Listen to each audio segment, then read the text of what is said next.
Welcome to Anthropology, the world of anthropology, I would say. Because see, today's session is just going to be an introductory session. We would see what are we going to learn in Anthro, and we would see why should somebody take Anthro. And considering you have made up your mind to sit in the class, I want you to fix your mind also, right? Probably. Now, when I talk about anthropology as a subject, the opening remark on that I would say is, it is interesting.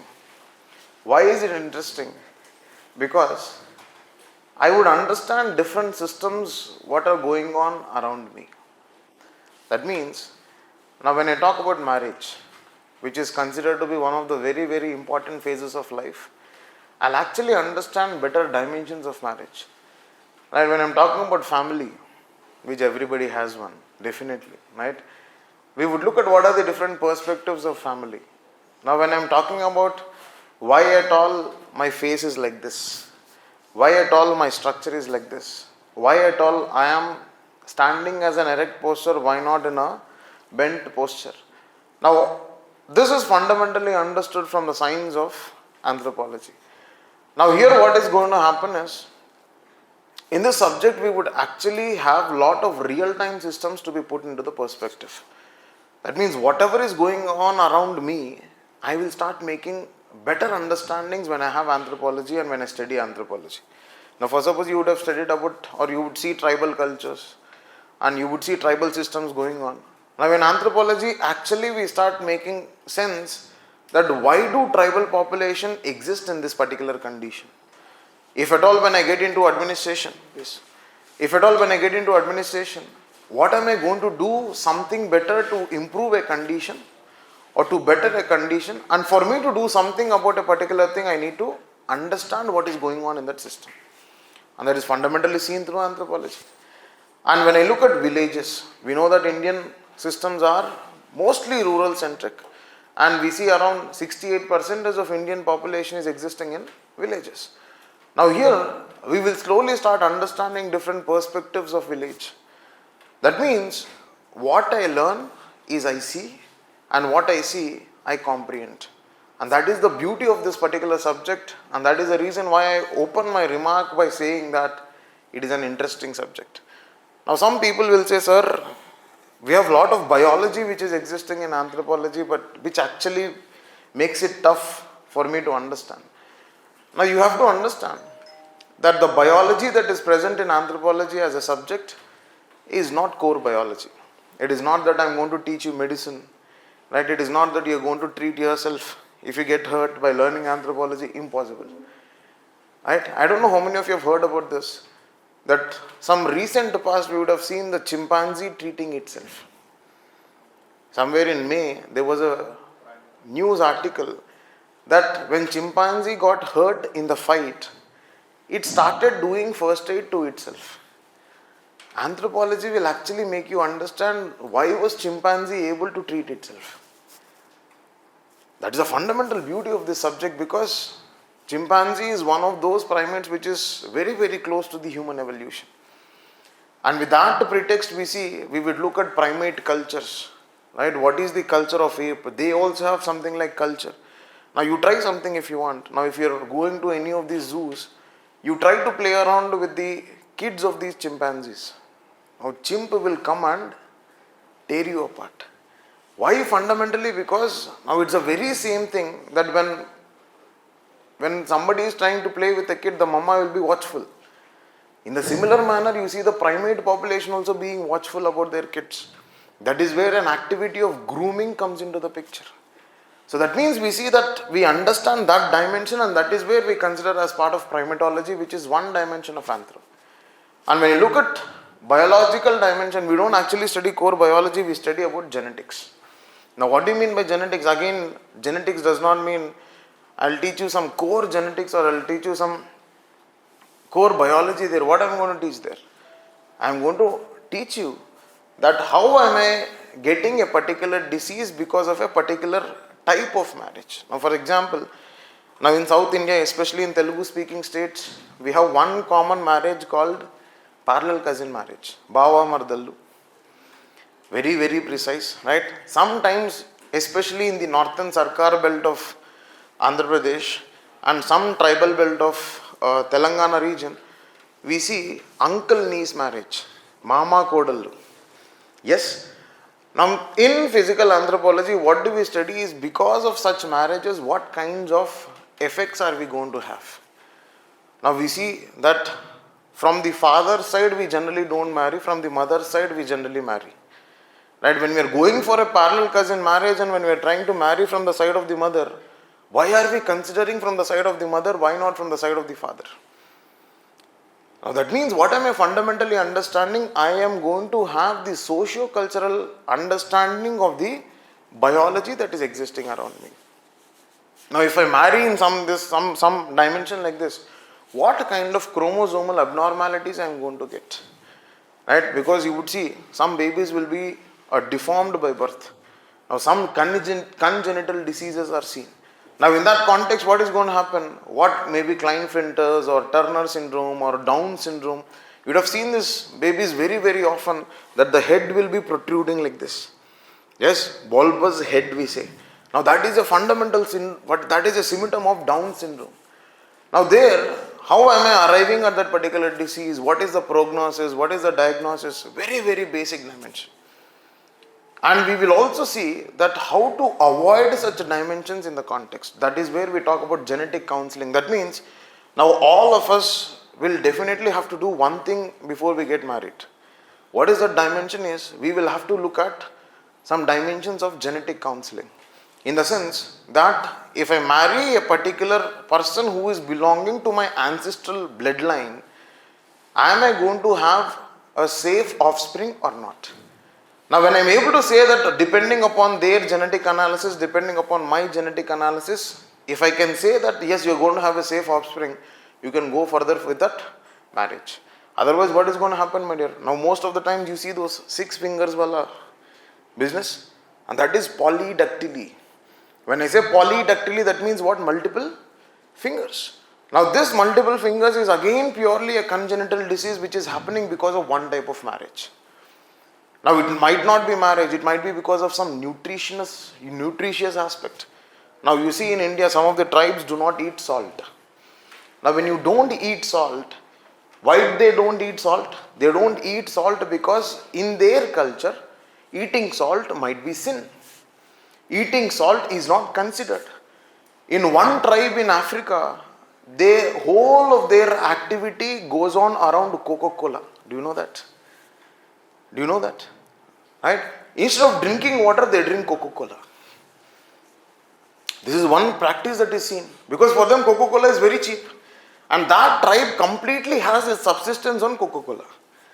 Now, Coke has become so famous in that particular tribal culture in Africa. Now, here what is happening? Because of that consumption of Coca-Cola, don't you think the sugar composition of the consumption, the calorie intake is automatically going to rise? And what is going to happen, my dear? Don't you think this particular tribe is notoriously known to have the highest incidence of diabetes? That is inevitable. This tribe is inevitably known for having one of the gastrointestinal problems to a larger extent. Am I studying core biology? No. How is the biological system of a particular region or a particular section of the society being affected by the cultural dimension? Now when I look at the tribe which is fearing to eat salt, which is having a taboo of eating salt, what is the fundamental dimension there? The fundamental dimension there, when you say that I am having fear to eat salt, automatically they will have iodine deficiency. Yes? Avana? They say no. My toothpaste lo uppu unda. Right? Now, what is the fundamental dimension? They say Tata uppu, iodized salt. They will say when you look at your salt packets also, we say added iodine. Now that means when they don't consume this salt, what is going to happen? Automatically it is that they are going to face the problem of goiter. Goiter is one of those diseases which develop because of iodine deficiency. This sort of biology we study, in the sense that the biological systems having some connection with respect to the culture of a particular society. Now what happens when you see that the human head is big. Have you seen monkey's head? Right? If I look at monkey's head, itna hoga, human head will be this big. Thoda sa. Right? And what? You see that? Why is that monkey's head like this and why is human head like this? Purely because of evolutionary process. Now why is that evolutionary process happening? You will see two inevitable changes when you look at the mouth of the monkey. How is the mouth of the monkey? Some structure like this will be there. Right? Very protruding in nature. We call it as prognathic dimensions or projections. Yes? Now because most of my face is occupied by my mouth, automatically my brain size will be less. The space that is available for my cranium is less. But when you look at human, what is happening, my dear? Our face is something like this. Also automatically what is happening? I am having a larger space for my brain. This is the biology that you study. Interesting. Now, in most of the primatology, when I am writing an answer, trust me, you can write an answer by looking at the person in front of you. Yes? Or you can write an answer by looking at invigilator, little more exotic. Now what happens there, when they ask you, what are the basic features of Homo erectus, Homo habilis? Because when I look at the human evolution, it would have started from Australopithecus, Homo habilis, Homo erectus, Neanderthals, Homo sapiens. This is where we are. Homo sapien sapien. This is where we are. Now what has changed over this period of time is very simple. I will say from top to toe what has changed. I will look at the person and write. The skull changed. The nose changed. Eyes changed. The prognathic structure, the dentition changed. Right? The medulla part, we call it as foramen magnum in this particular region, that changed. My spine changed. Because of what? I see that till this particular period of time, they were not bipedal. Bipedal in the sense they were quadrupedal. Quadrupedal means they were walking on 4 legs. Now when they were walking on 4 legs, automatically my spine is how, my dear? My spine structure is going to be like this. But when I walk bipedal, my spine structure is automatically going to be like this. Are you understanding? I don't need to remember anything in this particular biology because I can see the person and that person is also assumed to be an evolved being. So in that context, what happens? I am going to discuss about the dimensions of evolution with respect to this. Then on a later date, probably we would get little more advanced when you talk about biology. Apart from that, in this biology, what do you discuss? Now you would have seen, now for suppose if you actually observe, the people who are staying in the uphills, those people who are staying in the uphills, you would observe their thoracic capacity and their chest capacities are very, very large. They are expanded. Now, when you look at their physiology, how do they stand? Their physiology is something like this. Now, you might get it out, sir, why is their physiology like this? Why is it not normal? That is purely because in the higher altitude, I have less oxygen. Now, when I want to store more oxygen, my thorax capacity has to expand. And then I am able to store more oxygen because at the end of the day, human body will adapt. That is 9.7 in ecological anthropology. Now suddenly when it is summer, what happens, my dear? You sweat.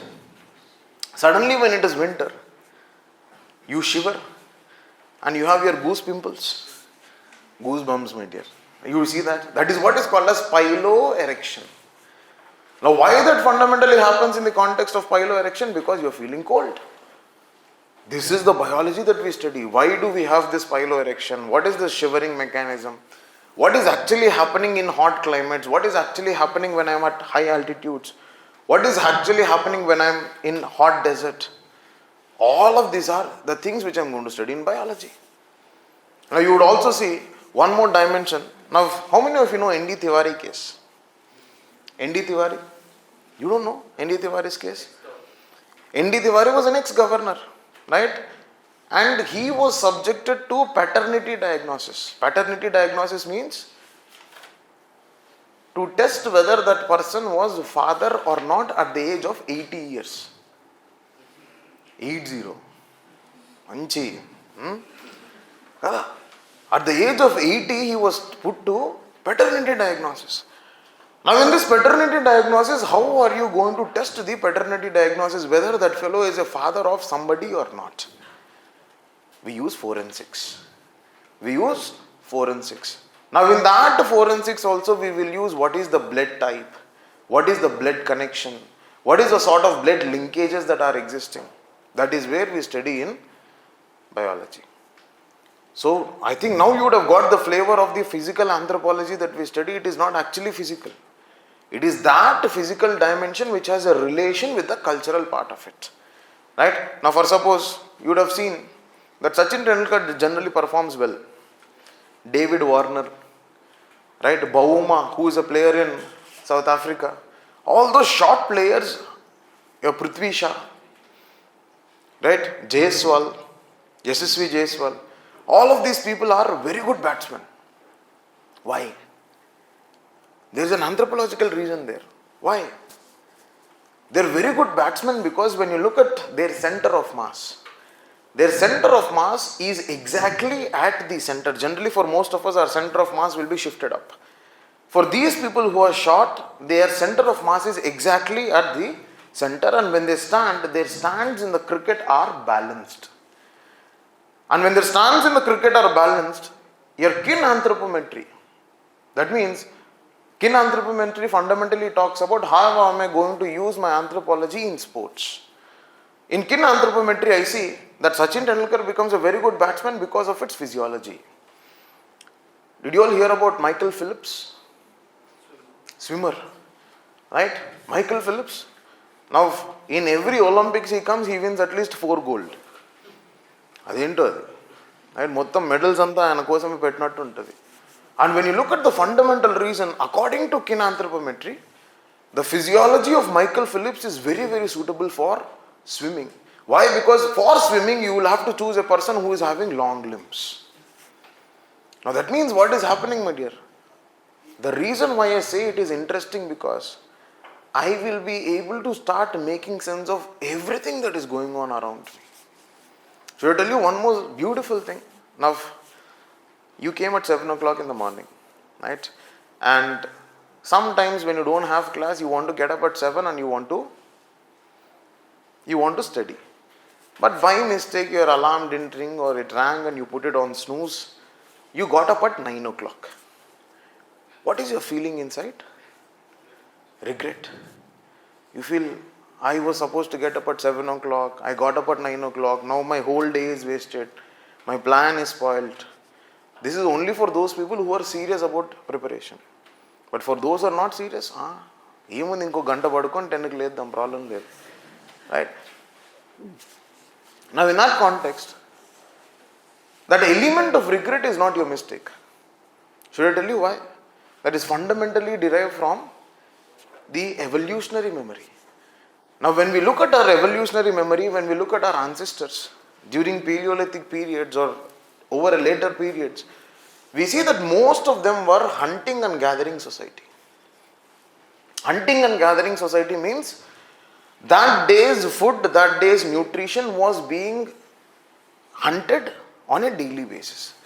And when I want to go for hunting and when I want to catch the prey, I will have to go only in a particular period of time.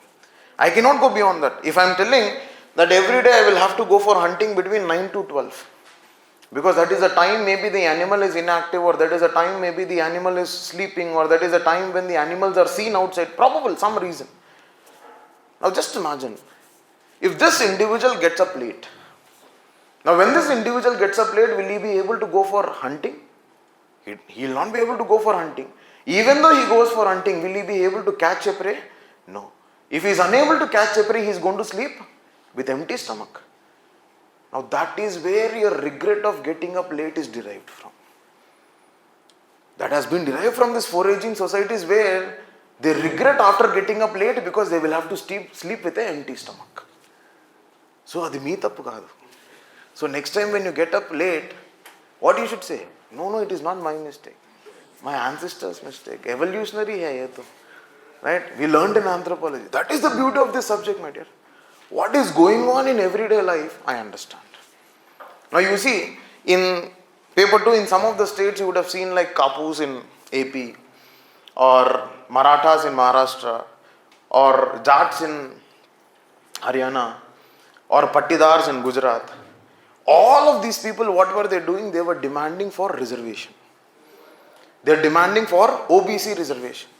Now when you see why are they demanding for OBC reservation, is fundamentally you understand that there is a change in the structure of the society which has been happening. When I look at the change in the structure of the society, what happened is once upon a time, the high caste individuals were also high class individuals.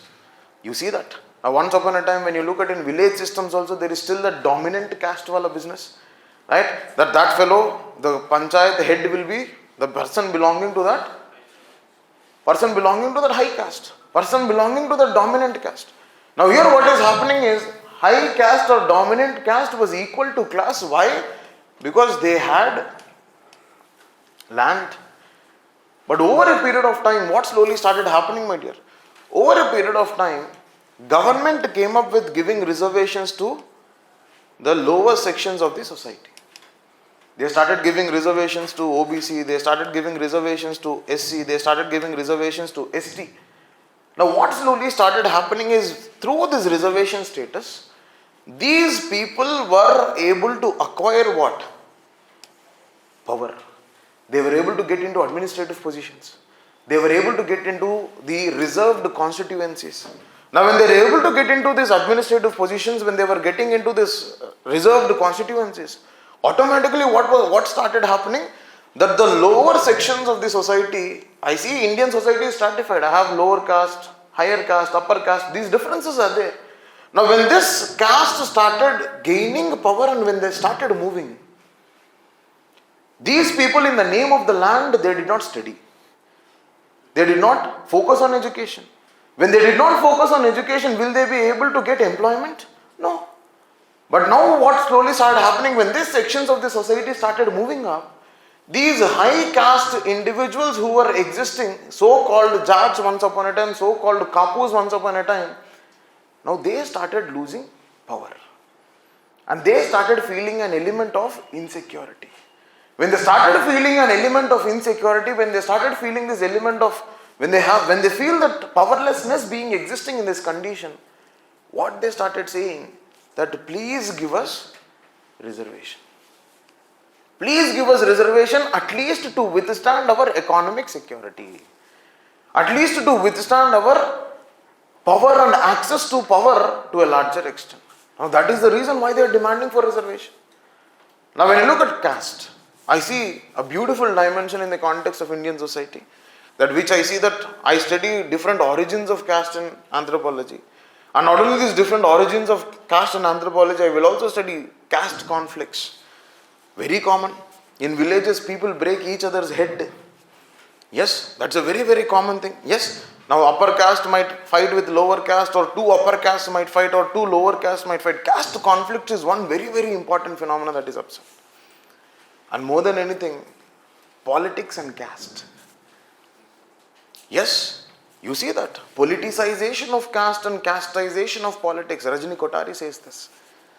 Politicization of caste and casteization of politics. Rajni Kothari says this. And in anthropology, we fundamentally understand why this happens. So beautiful, no? Till now, we never got a perspective that how come caste is so intertwined with politics. And how are politics so intertwined with caste, I will be able to make a perspective when I read anthropology. That is why I made an opening remark, it is interesting. Why is it interesting? Something is interesting when I start understanding. And when I look at all around of my society, I will definitely start making perspectives about all of these concepts that are existing.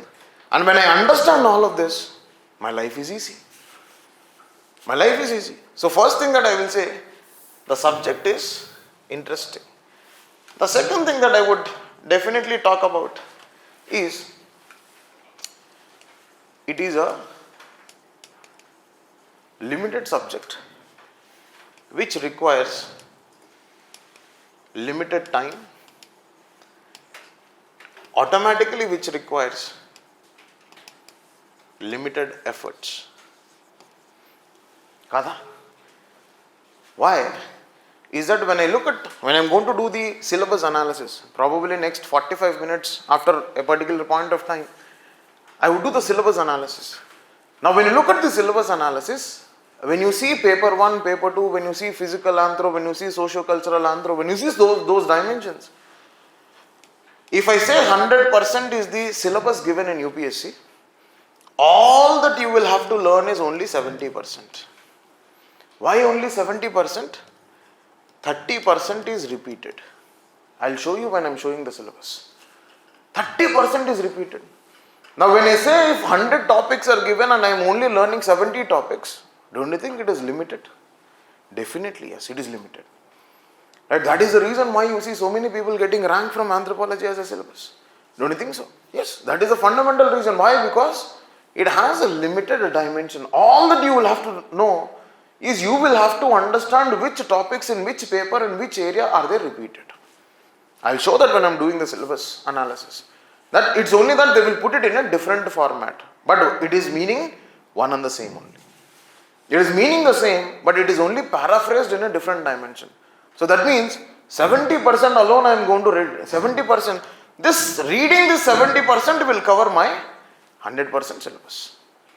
And when I say the syllabus is limited time, yes, I don't need to stretch it for 8 months, 9 months, right? Not needed. Some of the optionals will take for me to cover roughly 8 months, 9 months to just have a foundation of it, which is not needed in the context of anthropology as a subject because it is only limited. And more than anything, when it is having limited time, I need limited effort. Why limited effort? Because I see it converging with my GS. Now GS to convergence untadi. What? Society of GS1. Social justice and governance of GS2. Right? Then environment, some aspects of economy and some dimensions of science and tech in GS3. Now that means what am I going to have? I am going to have this limited efforts which will give me a convergence with some of my GS. Because at any given day, whenever you are picking up an optional, you will have to understand that I will have to have a lot of convergence with my GS. Because I can't keep studying GS because at the cost of GS I am studying optional. So in that context, when I am able to cover some parts of my GS, nothing better. Right? So the second dimension that I would say, it's limited. And the third dimension is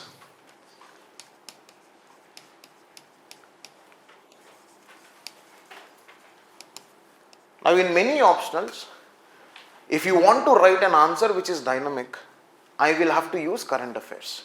Yes, generally. In anthropology, you don't need that business. I can write a dynamic answer using static syllabus. Sir, how can you tell that, sir? The beauty of this subject is I will be able to make it dynamic by only one trick that I keep teaching you all across when I am doing paper 1 is interlink. How am I going to interlink chapter 6 with chapter 2.3? Or how am I going to interlink chapter 6 with chapter 7? Chapter 6 with chapter 8? Chapter 6 with chapter 5? So that means what am I doing? How am I going to interlink socio-cultural with physical? And the beauty of this subject is if I do this necessary interlinkages, I would see my scores elevating like anything. And trust me, my dear, not to exaggerate anything about this particular subject, 250, minimum of 250 is a doable thing in this optional if you cover whole of your syllabus in a right manner. That guarantee is not given by most of the optionals. Niyoga.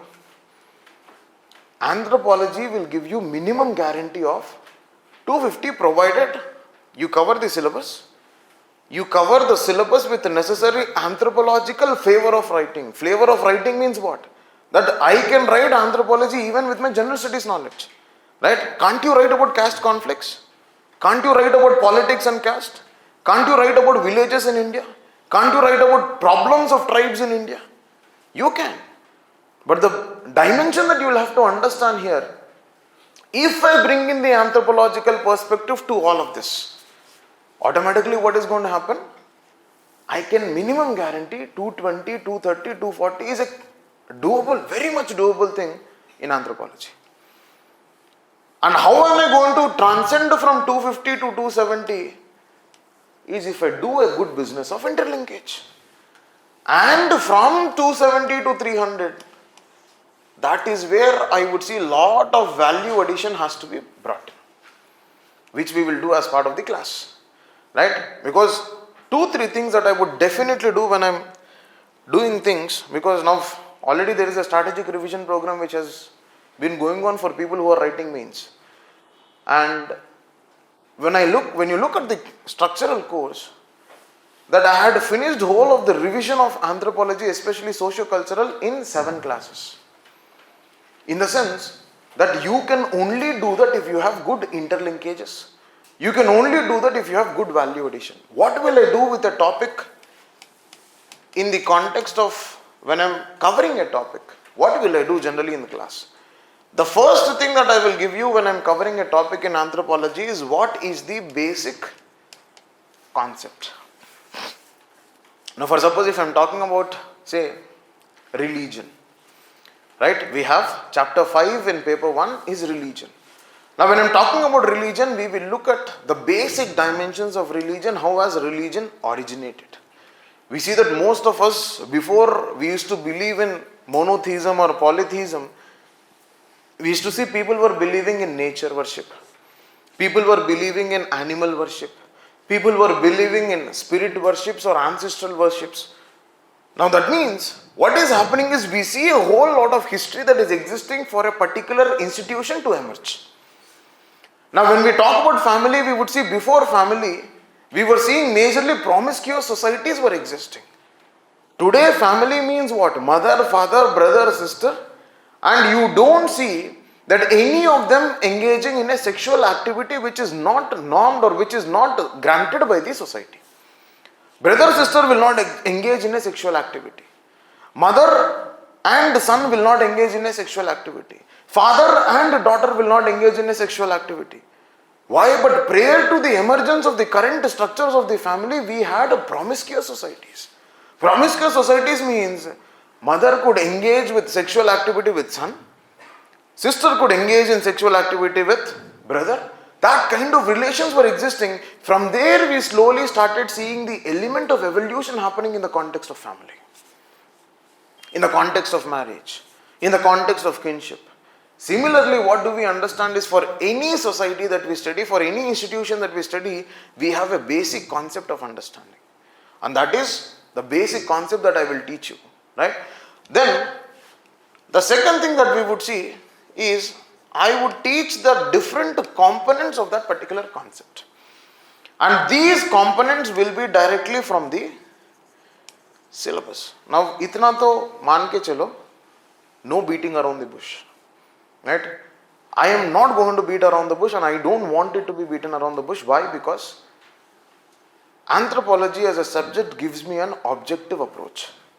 Because the syllabus is so objective, the syllabus is straightforward, the syllabus is spot on, that I need not beat around the bush. And when I have the different components which are existing, see the reason why I told you that I will be finishing this in 3.5 months, the fundamental reason is the syllabus is very objective. If I start beating around the bush, I can take the syllabus up to 6 months or 7 months, which is not good for you also, which is neither good for me also. What will we do? Fundamentally, we will directly get into the components of that particular concept, which is syllabus. Now, when I look at chapter of religion, what is my syllabus? One particular syllabus topic it talks about is different approaches to the understanding of religion. It might be evolutionary perspective, it might be functionalist perspective, it might be structural perspective, it might be symbolic perspective, it might be psychological perspective. Now I am saying all of this. You know all of this already. You know all of this already. Right? Don't you think in some religions you worship a tree? Now that means tree is a symbol of that religion. Now when I say tree is a symbol of that religion, when I say that these symbols represent some rituals, I call it a symbolic approach to understand religion. Now when I say function, functional approach, I referred functional approach. Now what is the functional approach of religion? You know, right? You will also know that just before the UPSC results as well. Now just imagine, your mains result is going to be declared in 2 days. What do? One yogi from within will come out. And you will see that most of the time you will be spending in believing in the faith whichever you are believing, visiting the religious shrines whichever you are believing in. And suddenly the people around you will not be able to understand what is going on with you. And then they will realize, oh, UPSC mains result aane wala hai. Then when the final result is going to come, what is going to happen? You will visit all possible shrines, right? And you will see one here, one here, one here, one here, one here. Everywhere it is put. And people will not understand. You will be meditating for hours and hours. Like how Honorable Prime Minister was doing before the election result. Right? You will be meditating for hours and hours. What is the fundamental dimension? To reduce your anxiety. So religious function is what? Reduce the anxiety. Functional approach. Evolutionary approach kya hai?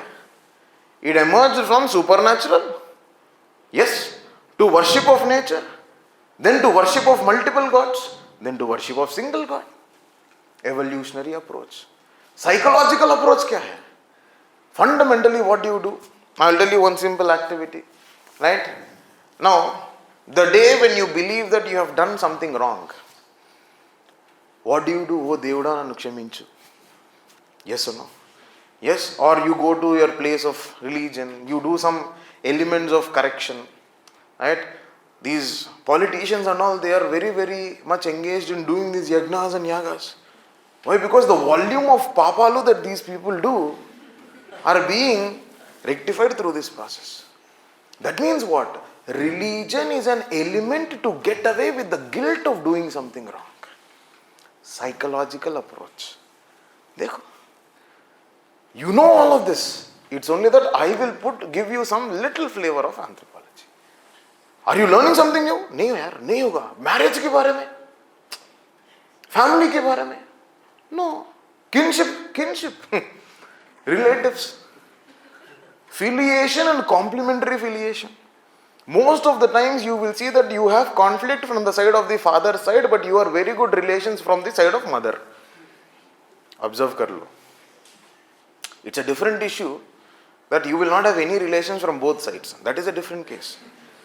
That is most common. But even in that also I see a degree of variation existing from the side of father side and mother side. That has an anthropological perspective. That has an anthropological perspective where we will understand different dimensions of kinship. And on a later date, now you have seen this Nagarjuna and Venkatesh once upon a time. What did they do? Right? His sister was married to him and his sister was married to him.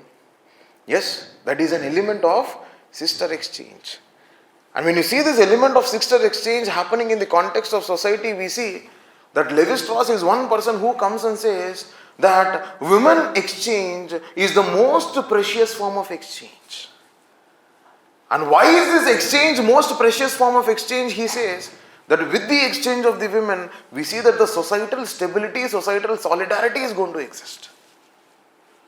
That means we are seeing all of this. Only that I am going to bring in those anthropological perspectives. So, one approach is we look at approaches of religion. One more thing that we will do is we will look at the rituals, myths. Then we would look at rituals and myths, Then we would look at some dimensions of religious practitioners like priest, right, or Pantulu. Pantulu is a religious practitioner, right? Now you see what is happening with respect to this institution, my dear. Once upon a time it was only reserved for the upper section of the society. That only an individual who is belonging to the Brahmanical section of the society was allowed to be a form of religious priest. But now slowly what started happening? Even a scheduled caste individual is being induced into the office of or the position of religious priest. That means what is happening? I see that this particular organization slowly started getting more secular in nature. We will understand all of those. We have somebody called as medicine man, sorcerer, witchcraft. Now all of these sorcerers and witchcraft, what are they? Black magicians. Is it legal in India? It is illegal. That means what? Some of these religious practitioners have lost their relevance because of the legal dimensions which are existing. Maharashtra has come up with witchcraft bill altogether. It has a separate witchcraft bill. That means what? Any sort of witchcraft which is performed is subjected to legal liability. So that means we will discuss about that particular dimension. That means in components we will discuss about whole of the syllabus. The third element that I will add to any topic analysis is what are the field work studies that are going on. Now field work studies is nothing but the current updation that I do. Current updation. Right? For example, when I talk about, say, increasing rates of divorce, what will I add there? There I will bring in the dimension of the concept of liquid love, changing partners, right? That is what is happening. And in this context, what is the dimensions of liquid love that is being discussed? Whole of the concept of liquid love is the individual will be in the quest for pure love. Until the individual finds the pure love, the individual's love will keep flowing. పోయేదేముంది dude, తిరిగి ప్రేమిస్తారు. అవునా? That is what is the understanding of liquid love. It keeps moving. That is one of the dimensions of extramarital affairs and one of the dimensions of increasing divorce rates. So those dynamic elements, we look at what is the Supreme Court judgment on live-in relationship. Because UPSC asked live-in relationship twice.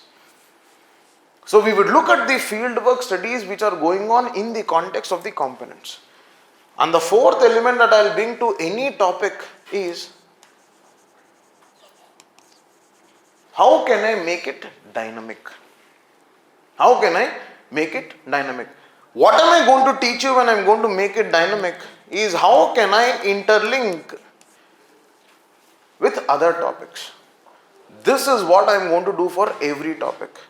Now trust me my dear, if I do this business, if I am doing this religiously for every topic, your 250 plus is nothing. Why? Because automatically what is happening, and in this components I am going to give you a dictated notes.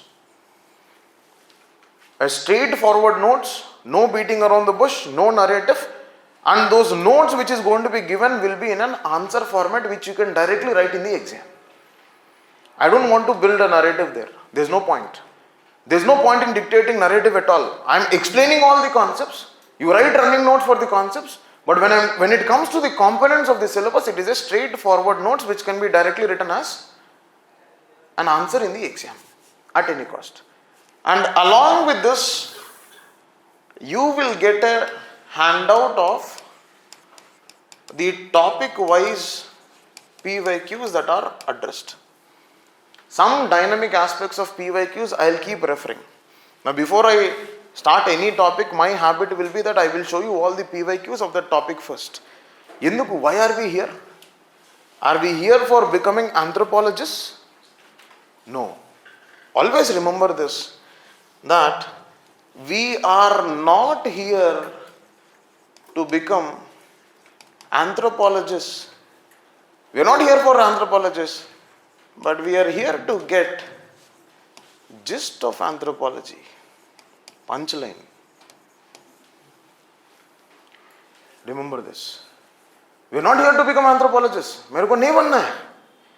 What will I do? In administration, when I go to the field, yes, I will observe, I will sit, I will talk. When you go and talk, people will ask you, will they sit and talk? Randaya, maatladamaya, come aya, sit aya, please aya, we will talk aya. First they will, who are you? At the end of the day, my business is what, my dear?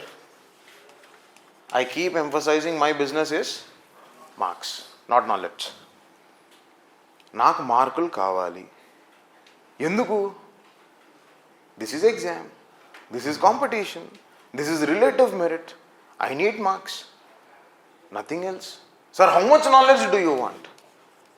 The knowledge which is required to get these marks is sufficient. That is why I said I will not beat around the bush with respect to anthropology. That is why I told you 3.5 months. Why 3.5 months? No beating around the bush. पहला discuss कर लो, broader understanding रख लो, answers लिख लो, बस. Why? Because all that I will have to do in this optional is have a good grip on every topic of the syllabus. You're good to go. Why? Because when I look at anthropology as a syllabus, what do I see? Or a paper, in paper 1, you believe it or not, 180 to 190 out of 250 marks in paper 1 are repeated. Open statement. If I want, I'll prove across the papers. Don't worry. In the second section, I will show you the analysis of PYQs first. I will not start the syllabus then. Second class that I'm going to take, I will show you what is the analysis of PYQs, and there you will see, like, Arey, this was asked last year, no? Mama, last year. Excitement. And not like that. You will have to be excited for 180 marks. Definitely in both paper 1 and paper 2, you believe it or not, 360 to 400 marks out of 500 are repeated. Most of the people fail to understand this business with this subject. For you to understand the business with these subjects, you should have written these subjects multiple times. Nalaga. Multiple times annadi endukule, right? Paata gayani mari gurtu cheskunnattunte. Yes. You will only understand that when you have written this subject, when you have written the syllabus multiple times. And when you write multiple times, all that you will see is 360 to 400 is repeated. Now when it is repeated, don't you think I can get 60% marks in this? Easy. Now I am taking 400 into 60, how much it is? 240. In rest 100 marks, don't you think I can't get 30%? I can happily get. How much it is becoming? 30. Total? Now you understood why I told 250 to 270. अरे जो भी statement I make, no, it is all logical. Right? इसमें कुछ emotion है ही नहीं. Right? And more than anything, I will never fool around with aspirants. नहीं होगा मेरे से. मुद्दे पे आता हो. See the point. And my point in anthropology is 250 to 270 is very doable. Provided I follow this approach for every topic. And when we do this every topic, people might think that, sir, we will not complete the syllabus in 3.5 months. I will complete and show. All that I need is what? A straightforward, spot on notes for all of these dimensions. That we will see. Right? Now let's get into the analysis of the syllabus. And you will see, I told you, no, 100%, 70%, I'll show. Okay. Right?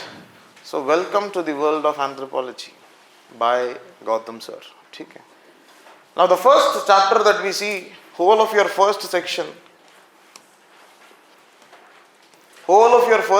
talks about basics of anthropology. Now, when I look at basics of anthropology, I know, what do I see? I see what is the evolution of the subject. Because this is not a core subject. This is an interdisciplinary subject which has evolved over a period of time. Right? And I see lot of colonial influence was there with respect to evolution of this particular subject. This is not an indigenous subject that I see. I see that I have a lot of influence of British. I see a lot of influence of American. I see a lot of influence of other French people, Austrian people, Hungarian people. I see all of their influence was fundamentally existing on the subject, and slowly I start seeing the subject in India evolving. So we would look at the evolution of the subject in the first chapter. Then we would look at what is the scope and relevance. Till now, whatever I discussed is the scope and relevance. Scope of a subject means what? What all will I study? What all do I understand? How relevant is it? How relevant is it to a larger extent? Now, don't you think in every dimension that we have been discussing so far, it is relevant? Yes, it is definitely relevant. Now, Ajkal, you see there is one culture of people wearing these beads. That bead culture has become very famous these days. right? Around the hand also, in the neck also. Now, Ajkal, there's a lot of modeling that is going on with respect to these beads. From where did this bead culture exist? From the dimensions of Paleolithic, from the dimensions of IVC. I call this particular concept as cultural continuity. Cultural continuity means what? I see that culture has originated at some point of time, and I see that culture has been continuing over a period of time. That is the relevance of the subject. The relevance of the subject is to understand what is the diversity, what is the variation, what is the basic understanding of the social, biological and cultural dimension of a human being. That is what is my anthropology. If I understand the social, that means all of this, cultural, all of this, biological, the evolutionary part, I call it as anthro. And that is what we see the scope and relevance here. And then we will see what are the different branches of anthropology when we talk about what is socio-cultural anthropology. The socio-cultural anthropology is nothing but from chapter 2.1 till chapter 8. Basic. Right? What is biological anthropology? From chapter 9.1 till chapter 12. What is archaeological anthropology? Chapter 1.6, chapter 1.8, chapter 1.1 to 1.3 in paper 2. This is paper 2 related and this is paper 1 related. This is archaeological anthropology. And I see linguistic anthropology which is related to chapter 7. Chapter 7 is linguistic anthropology. Right? All those that I study as part of those chapters, I can happily write as branches of anthropology. It might be socio-cultural, it might be biological, it might be linguistic, it might be archaeological. Archaeology can be old archaeology, new archaeology. The biological anthropology can be old biology, new biology. New biology is fundamentally talking about what? Mostly genetics and biotechnology. You would have heard about recent treatment of cancer. Yes, proton therapy, CAR T cells, they were talking about CAR cells, they were talking about CAR cells, that is fundamentally with respect to a treatment of cancer. Now in that context, what you have to fundamentally understand? In that context, you have to understand that I see the systems of medicine was evolving and that dimension I start to understand. You would have heard about different types of vaccines. Vaccines देखा होगा. अरे काफी controversy चल रहा था. Covishield, Covaxin. Right? People were telling that there was a higher incidence of heart attacks. There was higher incidence of paralytic strokes. That was fundamentally seen. And we see an element of biotechnology existing there. We will have to look at that. How is our DNA technology or how is biological or how is biotech in medicine, in health? Now do you remember RT-PCR tests? Yes, RT-PCR kits. Now once upon a time you were supposed to go to some diagnostic center, but slowly what started happening? You started testing with those RT-PCR kits. Now that is the development of biotechnology and that is what is the application of biotechnology in medicine. So those basic things we will look into the dimensions of the advanced biological systems. Now in the context of linguistic anthropology.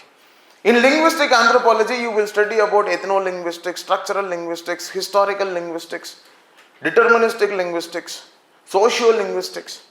Nothing, my dear. Now before the emergence of language, we had only what? Sounds. Right? Somebody used to say bow bow. Somebody used to say poo poo. And from there slowly what started happening? The verbal language started coming into the picture. People started speaking. Then when I see this verbal language, when I understand the nitty-gritties of this verbal language, when I understand there is a syntax, when I understand there is a grammar, when I understand there is phonetics, I call it as structural linguistics. Why? I am understanding the structure of the language. When I say ethno-linguistics, nothing. It is nothing but socio-linguistics. What do you mean by this ethno-linguistics? Now first suppose when I talk about ethno-linguistics, every culture will have a different dialect. Yes. Now don't you think in India, for most of the things we refer it to he. Right? The office of speaker. Right? He takes the oath. How can you say he? The speaker can also be she.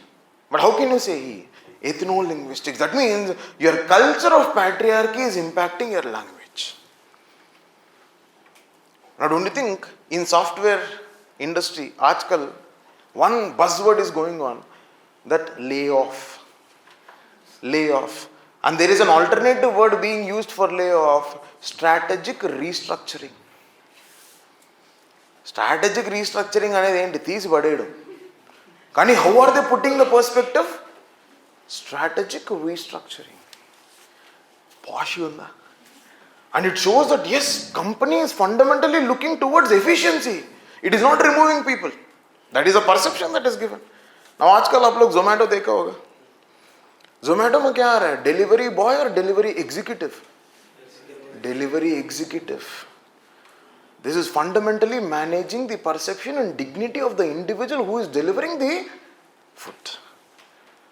Previously it used to be what? Delivery boy. Slowly now you see delivery executive. Ethno-linguistics. Linguistic related to culture. And I see the language is turning into a force to determine the culture of an individual. That is what I study in linguistic anthropology. Aajkal you see this Uber drivers. You know what Uber drivers are called? They are not called as drivers. They are called as urban transport experts. Do you know that? Urban transport experts. That means what is happening here? I am using my language as a medium to maintain the perception. If I change my language, right? If I tell you that UPSC is very easy, there is one perception. When I say, UPSC tough, don't try, leave. How is it? But when I say UPSC is easy, it's only that you will have to put in hard work. Rendu okate. But this is, I am managing your perception, I am managing your culture by the force of language. Right? Now you see, in Telangana by itself, I see a lot of difference is there in the dialect. When I go to Khammam region, I see different language. When I go to Adilabad, there is different language. When I go to Mahbub Nagar, Nagar Karnool, I see different language. When I look at Andhra, Rayalaseema is completely different. Now in Rayalaseema also, Kadapa will be different, Anantapur will be different. In Anantapur, Tadipatri will be different. Only Narkudu will keep going on. Right? Chittur will be different. Vizag will be different. Right? East-West Godavari, that will be different. Right? That will be different. Vijayawada will be different. Right? Srikakulam will be different. Dialect. That is what I study in linguistic anthropology. Very simple. The beauty of this subject. The beauty of this subject, right?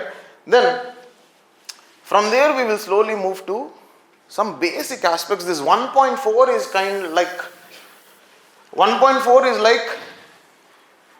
kind of introduction to your physical anthropology. So we will do 1.4 when I start 9.1 till 12. We will do 1.4 when I start from 9.1 till 12. Why? Because 1.4 is going to lay the foundation. Now I was telling you initially the dentition was changing.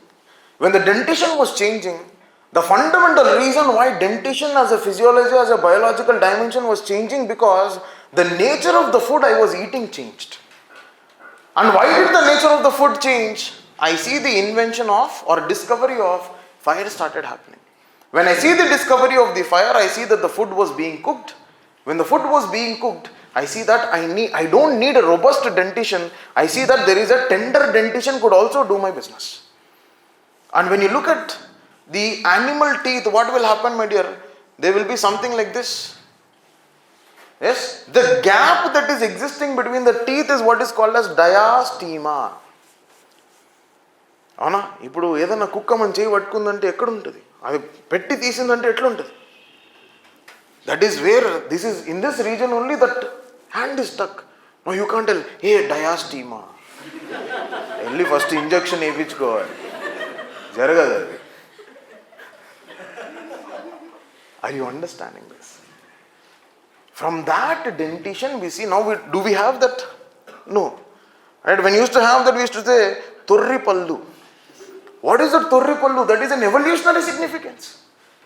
We had that Turri Pallu naturally existing in the form of diastema. Now slowly what started happening, I see that I'm eating a cooked food. When I'm having this cooked food, automatically what is happening? All of those have closed down. The robust nature of this has reduced. Now when we look, our strongest teeth is somewhere here. Now when you want to bite a walnut, do you bite it or inside?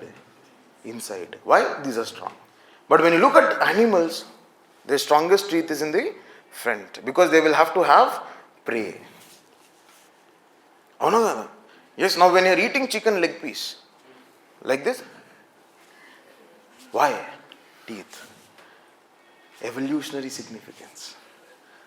See, ఆఖరికి chicken leg piece ఎందుకు అలా తింటున్నామో కూడా we will understand through anthropology. That's the beauty of this subject, my dear. You have to see that. Right? Next. In 1.5, this is also again related to some aspects of physical anthropology where we will study about a beautiful primates, our ancestors. Right? A beautiful primates, like how did the things evolve to a larger extent? We will discuss about what is the evolutionary trend, primate taxonomy. See, primates also have a behavior. Their grooming behavior, territoriality behavior. Now those also have those behaviors. And when you look at the infant dependency, now for suppose, when a newborn baby is there, you see that the newborn baby is dependent on the mother or father till 5 to 6 years, at least. Now it's a different thing. Now at 2 years only people are using Instagram. It's a different thing. They're independent. But generally what happens till 5 years, till the maturation, the physiological and the mental maturity of an individual happens up to this particular stage. You see that the same kind of dependency is seen in the context of primates. The primates also have the habit of this. Now you see, the monkeys will keep doing something with the other monkey. That's a process of grooming. Right? They are fundamentally, that is their spa. That is their beauty parlor. That means they have the habit of regular grooming which keeps going on with respect to this. That is where we talk about primate behavior. So we'll discuss. Then apart from that, from there we will discuss about hominids.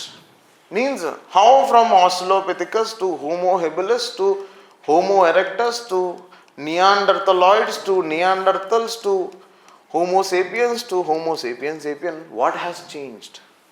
The only thing that has changed was initially we were like this. But now we are like this. Again we are becoming like this. Now आजकल बच्चे देख लो यार study hall में कैसे बैठ रहे. Is somebody sitting like this and studying? De-evolutionary theory. We have evolved from this to this. Now again we are moving slowly. De-evolutionary theory. It's a different aspect that I will discuss. The de-evolutionary dimension I will discuss when I am discussing about these evolutionary aspects. Now whole of the physiology started changing from this structure to this structure. From quadrupedal to bipedal, it changed. But from quadrupedal to bipedal, did it change completely? No. When the transitionary phenomena was going on, we had some movement, locomotory movement called as brachiation. Now have you seen some of these primates walking? How do they walk? They keep their hands up and they walk like this. Yes, why do they walk like that? That was a balancing activity. As soon as from quadrupedal, when they became bipedal, they did not have the balance. When their forelimbs became free, they did not have the balance. So they used this brachiation mechanism as a balancing mechanism. And slowly from that process, now we are walking in an erect posture. And what did the body change? How did the body change? How did it change from my head to eyes to dentition to foramen magnum to my chest to my vertebral column to my pelvic region? The pelvic region is the one which is balancing all of my weight. Now you see the pelvic region to be different for male as well as female. I see that fundamental difference. Why? Because I see that the female's pelvic region will have to support a giving birth to a baby. That is why I see that the pelvic region of a female candidate is more wider. And that is where I look. And in the chapter of growth and development, we will see the subcutaneous fat of an individual who is a female will definitely be much more than an individual who is a male. Why? Because the endocrinal system of the female individuals is designed like that. All of these basic, interesting, beautiful things we will study here. The only thing that you will have to do in this chapter is look at the person who is standing in front of you, preferably same gender. Now don't take this an opportunity, please. Sir, Goutham sir told to look at you. Now if you're looking at some girl and girl, hey, why are you looking at me? Goutham sir told, go and ask him. I'm telling you. Right? Right, when you want to look at somebody like that in front of you, I will be manifested, I'm telling you. That suddenly me kalla munduku nenu ostanu. Ammo veedu vachadra babu, vaddira babu. Are you understanding? Those basic things that we will see. We don't need to remember anything here, my dear. All that I will have to do is, okay, vadi tala undi, right, liglo. Oh, meda, okay, right. Okay, thorax, okay. Pelvic, okay. Kaalu unnaya? Unnai, ready, right. Medial arches. You see your arch like this? The medial arch has evolved because of erect posture. I didn't have those medial arches initially. Right? You see this femur bone? When you look at your thigh bone when you're running, you see that is one of the strongest regions. That is the largest bone which is existing in my body. Why? Because whole of my weight is being balanced by this particular structure. And I see the structure of linea aspera emerging.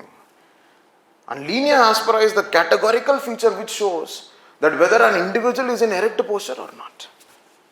Those basic chutkus are things we will keep discussing here. Then, again 1.7 is the basics for physical anthropology. What is a cell? Right? What is a protein? What is protein synthesis?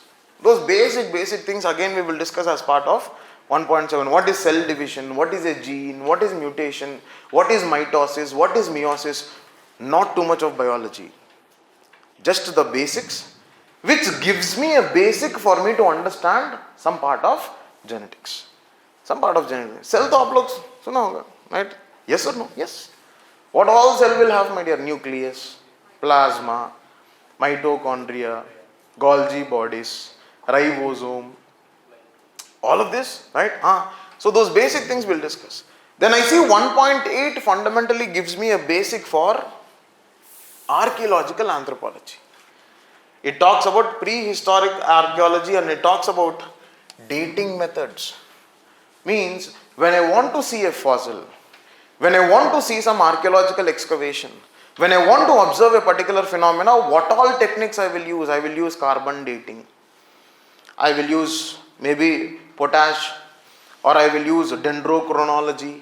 I will use thermoluminescent method. Interesting things. But chota basic, and this is a very important section because every year I find one question coming from this section. 1.8 definitely I will see one question coming from this section. 1.5, 1.6 definitely one question coming from this section at any cost.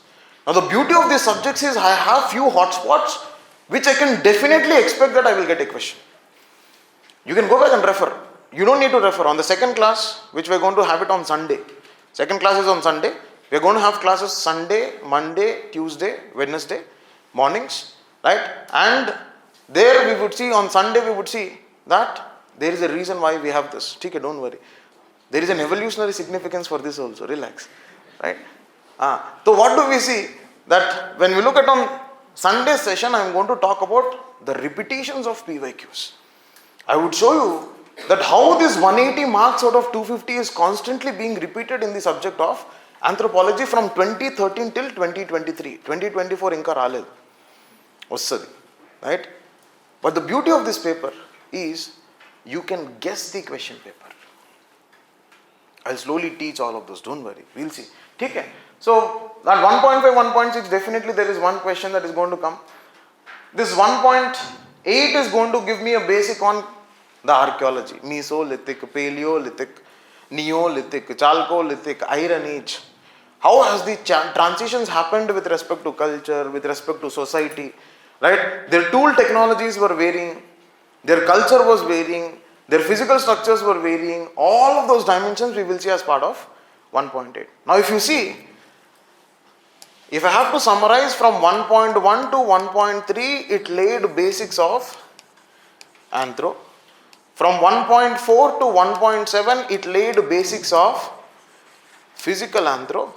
1.8 laid basics of archaeological anthro. Beautiful. And you will see 2.1, 2.2 laying basics of socio-cultural anthropology. See, that is the logical order of arrangement of the syllabus. Randomly they did not put chapters. What is the logical order? Till 2.2 it is laying basics on different branches of anthropology, which was discussed in 1.3. Which was discussed in 1.3, it is laying basics from 1.4 to 1.7 physical. 1.8 to 1.8 is archaeological. 2.1, 2.2 for socio-cultural. And linguistic it will directly talk in 7th chapter. Now once it lays the basics for culture, socio-cultural in 2.1 and 2.2, when you look at 2.1 and 2.2, you see, we will discuss about what is culture, we will discuss about what is society. In the context of culture also, we will discuss about what is civilization, what is the difference between culture and civilization. Civilization is nothing but the climax of culture. Don't you think so? When the culture reaches its climax position, I call it as civilization. Indus Valley civilization. It might be material, non-material. In Indus Valley, I have religion, non-material culture. In Indus Valley, I have bead structures existing, material culture. In Indus Valley civilization, I have bronze materials, material culture. The climax of culture is civilization. So that is what I will study in 2.1. 2.2, I will talk about what is society, what is social institution. Social institution is like what? Marriage, family, kinship, political organization, economic organization, caste, village, all of these are what? Social institutions. Institutions which have some societal perspective. Institutions which have been set by the society. Institutions which have society in order. All of those are social institutions. Then we will discuss about social stratification. The beauty of social stratification is what? We see it. Those are the elements of division that are existing. It might be caste, it might be race, it might be gender, it might be class, it might be language, it might be region. All of these are what? Stratifications. Stratifications. Male is superior to female. Patriarchal societies. We have some matriarchal societies existing. For example, Kasis of Meghalaya. Matriarchal societies. Some Nair societies. Nair societies in Kerala have visiting husband concept. They have the context of visiting husband. They don't believe in permanent husband. Visiting husband. You will understand the beauty. Right? That is what we will study in anthropology. We will study about all sorts of things. Right? And in society, we are discussing about what is the concept of society, what is the difference between society and culture. I see that culture is an integrated part of society. And society is bound by culture. Don't you think so? The bondages that are existing between you and me is culture of respect. The bondages that is existing between you and your friend is the culture of friendship. Now that means society is bound in an order of culture. And culture is an integrated element of society. I can never separate society and culture because every society has a culture and every culture binds a society. And that might be religion, that might be family, that might be marriage. Don't you see? There are a lot of variations that are existing. In the religious aspects itself, we have a lot of diversity which is present. So that dimension can be there. Then, the very, very interesting topic, marriage. We would look at beautiful aspects of marriage. Right? Asal pelli cheskovala odda deen tarvata decide avandi. We will look at how marriage is, what is the definition of marriage. We will look at Westermarck's definition, W.N. Stephens' definition, Notes and Queries definition, G.P. Murdoch's definition. Right? We will look at different definitions. Then we will see universality of marriage. We will see whether marriage as an institution, is it universal or not? Is it present in every society or not? If they are present in every society, is it same or is it different? Now for example, Azan days in Africa, we see that there is same-sex marriage. Same-sex marriage which is going on in Azan days. In India, heterosexual marriages. Heterosexual means people belonging to different sex are marrying. Although now we see the trend of same-sex marriage coming into the picture. Right? In some dimensions, in the context of universality of marriage, sometimes we have polygamous societies. It might be polygyny, polyandry. Polygyny means multiple wives. Polyandry means multiple husbands. Khasas. Khasa society has polyandry. There is one more, polygynandry. Multiple husbands, multiple wives. These are what are called as group marriages. Adanta oka santa. That we generally see in Toda society. Toda society, where is Toda society? Tamil Nadu. Studied by W.H.R. Rivers. Right? So all of those dimensions, types of marriage we will see. What are the laws of marriage? Laws of marriage. What is laws of marriage? Endogamy. Endogamy means marrying within the same group. India follows caste endogamy. Manakula polle. We say. Yes, we are marrying within the same caste. Caste endogamy. Some people will say Gotra exogamy. People having same Gotra might not marry. They will marry outside the Gotra. Gotra exogamy. Now when I look at hypergamy, hypogamy. Hypergamy means a high caste male individual marrying a low caste female individual. Hypergamy. Hypogamy is what? A low caste male individual marrying a high caste woman.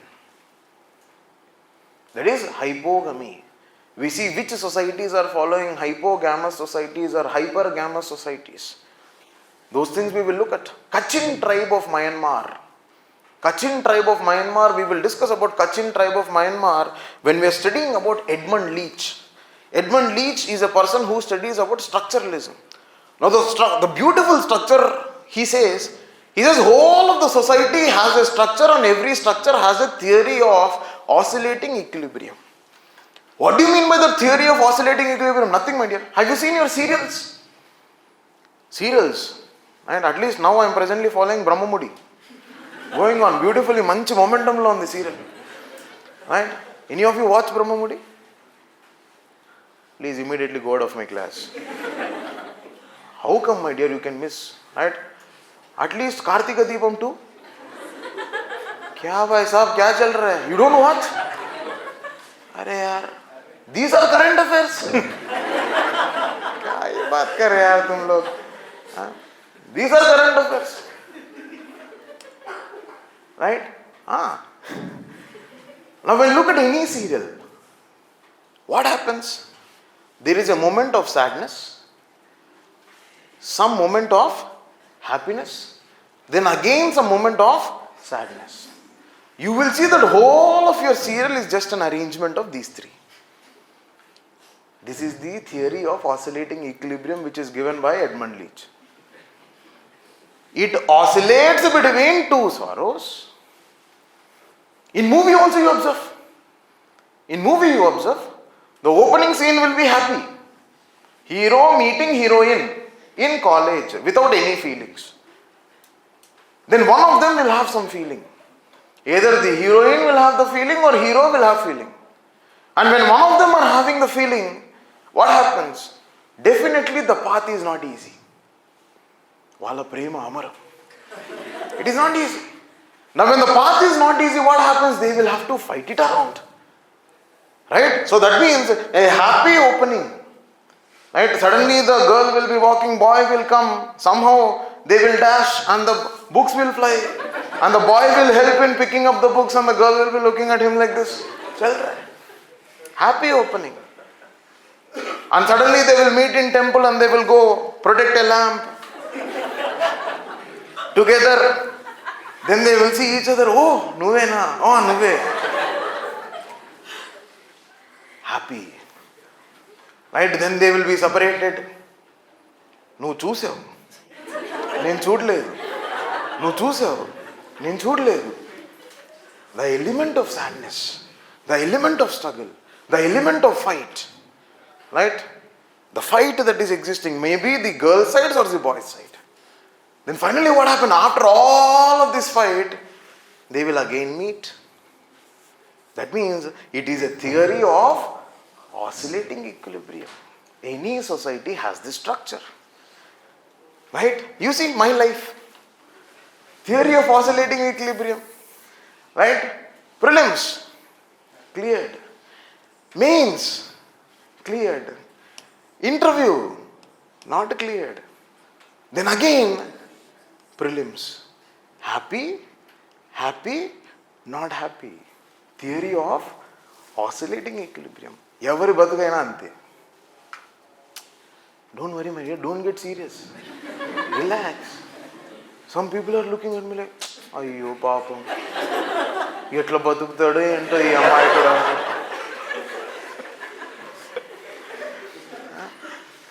Ayyo eenoka ammayikudu. Yes. Right? I am a ammayikudu. Relax, don't get too serious, right? Part and parcel. Part and parcel. Winning and losing. Theory of oscillating equilibrium. Ante. Anthropology anta ante. In cognitive anthropology in theory. In symbolic anthropology. Fundamentally what is happening? Every symbol has a meaning. Yes. Now don't you think I keep a flag here on Independence Day? That is a symbol of patriotism. Right? In the same place, I keep a rose on Valentine's Day. Right? I am showing I am the Remo. I have the symbol of love. In the same, I keep some badge, maybe RC Reddy badge, that it is a symbol of me working with this organization. Every symbol has a meaning, symbolic anthropology. Very simple. Now in cognitive anthropology, that is the theories that we study in 6th chapter, cognitive anthropology, what is the fundamental thing? When you see something, what do you think about it? Culture is a mental construct. Now when you see, somebody sees snow. Somebody will say it is a solid form of precipitation. Somebody will say it is white and pure. Somebody will say it is cold. On what basis are you telling about it? What you think about snow, you're telling about that, and that becomes the culture. That is what we study in cognitive anthropology. 6th chapter, people say it is the toughest, I will say it is the easiest. Why? I can see everything happening in this context. I see everything beautifully going on in this context. And unless and until I have those dimensions to be present, it is very tough. I'll teach those dimensions. Okay? So this is marriage. In marriage we will see marriage payments. Why did dowry emerge? Why did bride price not there today? Right? What is gift exchange? Yes. You see, after engagement, after marriage, right? They say, I don't know, in our culture they say Okaku Sastram. What is this Okaku Sastram is? They exchange the gifts between the bride and the groom. That means what? That's a kind of building up the solidarity that is existing between both of those families. We would look at those, right? We would look at something called as incest taboo. What is incest? Incest is having a sexual relation with a blood relative. Mother, son. Sister, brother. Father, daughter. That is incest. Incest taboo. In the society, what is existing? There is a taboo against such kind of sexual relationships. And when we see why did this incest taboo emerge? Now one person will say that this incest taboo emerged because that familiarity breeds contempt. అంటే ఏంటి? ఆ పర్సన్ని నేను చిన్నప్పటి నుంచి చూసి I will not have any sort of feelings for that individual. Familiarity breeds contempt. I have so many approaches that we see in the context of incest taboo. We will see those dimensions. All of this we discuss in marriage chapter. Then one dynamic aspect that we will see in the context of marriage chapter is how are things changing in marriage chapter. Is marriage relevant today? Is it not relevant today? Those things we will discuss. Then in 2.4, we're discussing about family. Same dimensions. Right? Different types of family with respect to structure, relation, marriage, residence, succession. Now, Ajkal, what is the dimension, my dear? We see something called as Neo-local marriages, neo-local families. What do you mean by neo-local? In villages, generally we see it is patrilocal. Patrilocal. Patri means what? Male. That means the bride is going to come to whose house? Bridegroom's house. Patrilocal. But aajkal with the impact of urbanization, I see patrilocal is now slowly moving to neo-local. They neither go to the groom's house, they neither go to the bride's house. Where do they go? Some other place. Separate ga undam. మనకు privacy important. ఎందుకు కొట్టుకోవడానికి? కలిసి ఉంటే కష్టం, కొట్టుకోలేదు. Minimum చీపుర్లు చెప్పులు అని వెళ్ళాలి, ఎగరాలి అలా, కురుక్షేత్ర యుద్ధం minimum. So fundamentally what is happening? That neo-local. And that is where we see the impact of urbanization, impact of industrialization coming into the picture. Then we have one dimension that we will study as part of this is what is the impact of feministic movements, feminism, be it Marxian feminism, liberal feminism, extreme feminism, difference feminism. All of those different forms of feminisms we'll discuss. Then the one fundamental dimension that you see in the context of feministic tendencies is they give a beautiful approach. They say that in the name of love and care, women neglect the sexual and the physical crime that has been committed by an individual in the family. That's a beautiful perception. That's a very true perception. That in the name of love and care, whatever sort of injustice that is being happening to the women, be it the unpaid labor, be it the physical violence, be it the verbal violence, be it the marital rape, they neglect it. And that is the feministic perspective that is seen in the context of family. We'll discuss about those different perspectives. How is this family changing to a larger extent? Then from there we will move to kinship. Now when we look at kinship, we will look at different types of kinship, forms of kinship. In the sense when I call it as ambilineal, bilineal, non-unilineal, unilineal, different types are there, right? Then we would discuss one very, very important topic of this particular chapter is descent and alliance theory, where they say that whole of the kinship or whole of kinship is nothing but relations, right? I call mama, right? I call pinni, right? Mother's sister, younger sister is pinni, elder sister is peddamma, right? In some other societies this is not there.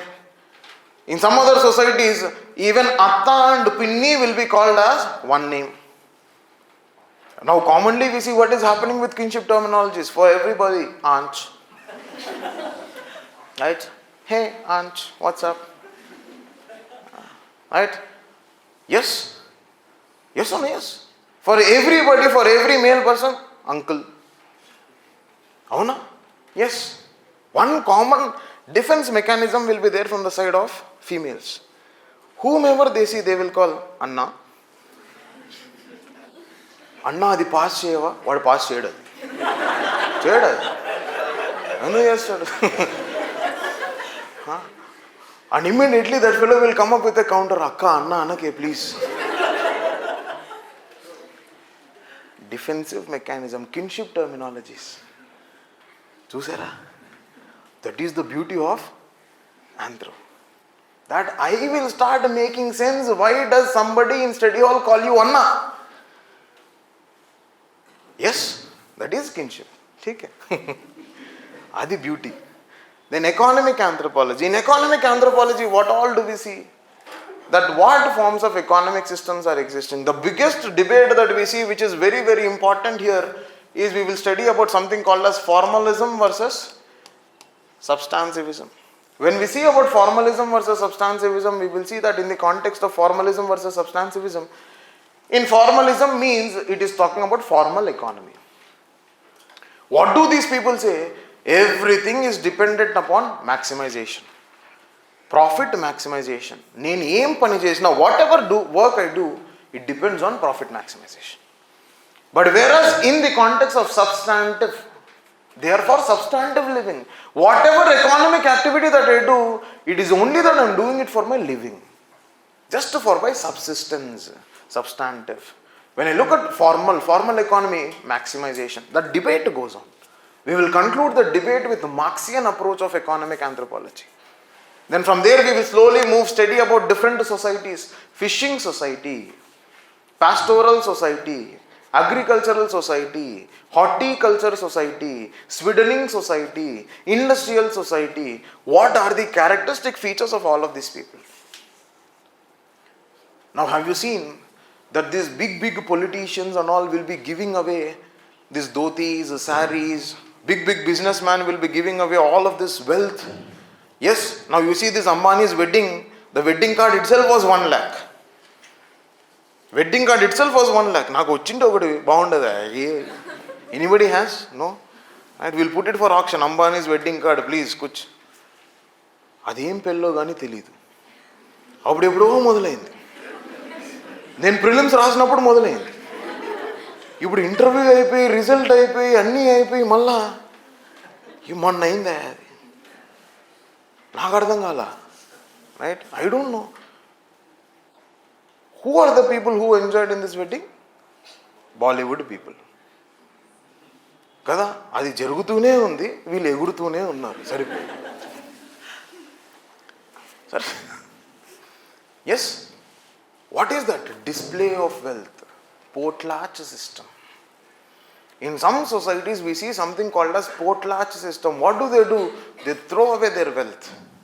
And why do they throw away their wealth? To show that they are wealthy, to show that they are powerful, to show that they have status in the society, to derive respect in the society. Potlatch system. That is what we are going to see as part of this economic dimensions in the form of redistribution. That you have PDS system. PDS. Yes, PDS is all the government will collect all the food grains. From that it will keep distributing to different individuals.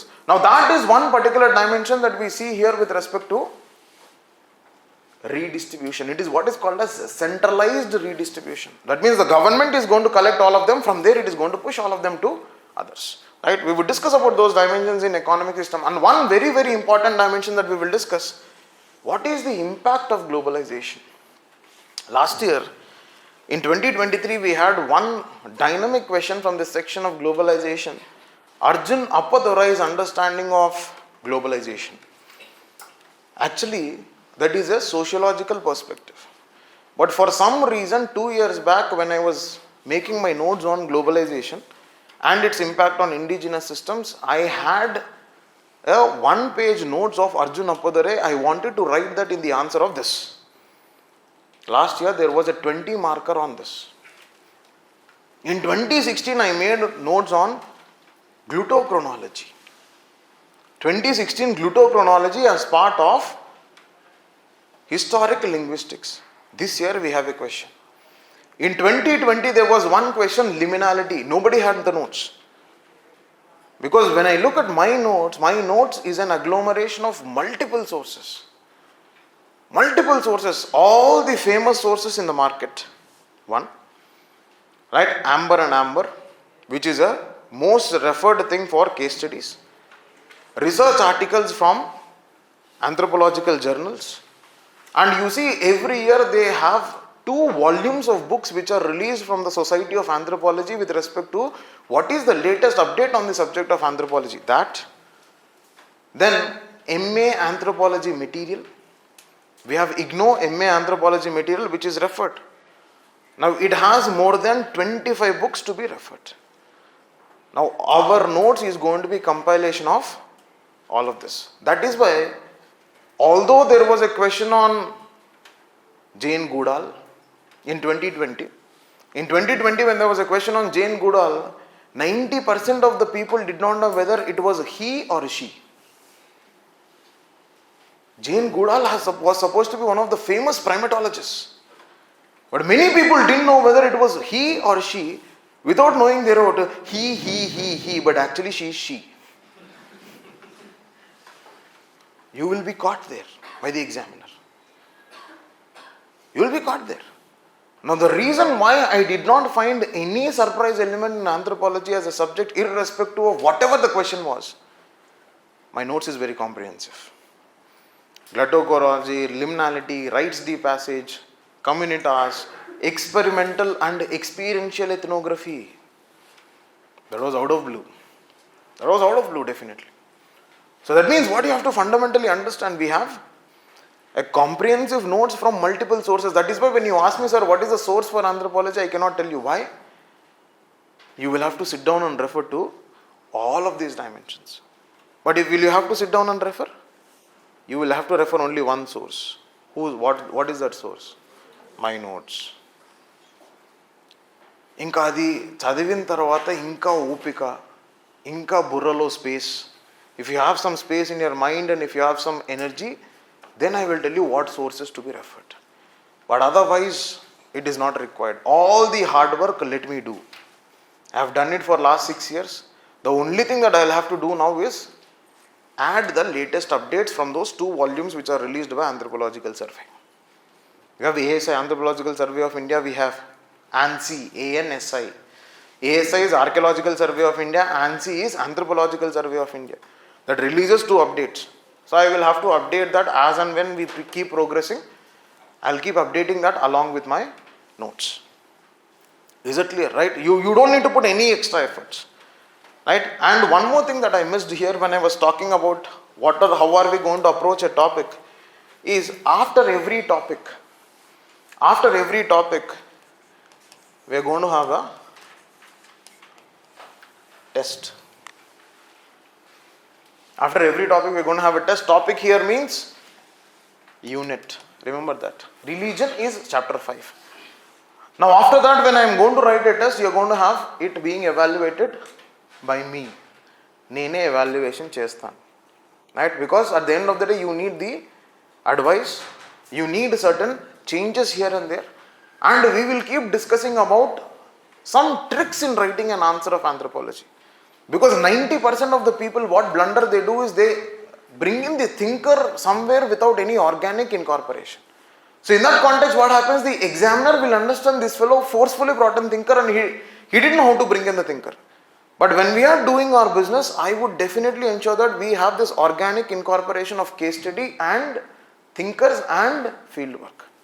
So after every unit that we are going to have a test being conducted without fail, and you will have to write the test. Right? Test రాయకపోతే punishment ఉంటుంది. Right? మీరు punish అబ్బా మీరు నన్ను punish చేయకపోతే చాలు కదా. Right? So that is economic anthro. Last 5-10 minutes, don't worry, I'll finish. Right? Political anthro. In political anthropology, that is 4th chapter, we would discuss about different forms of political establishments. We see when I look at any political establishments, I will see it is state and stateless. This is what is one dimension that I majorly see. When I look at the state and stateless, when I talk about what are we having at this present? State driven.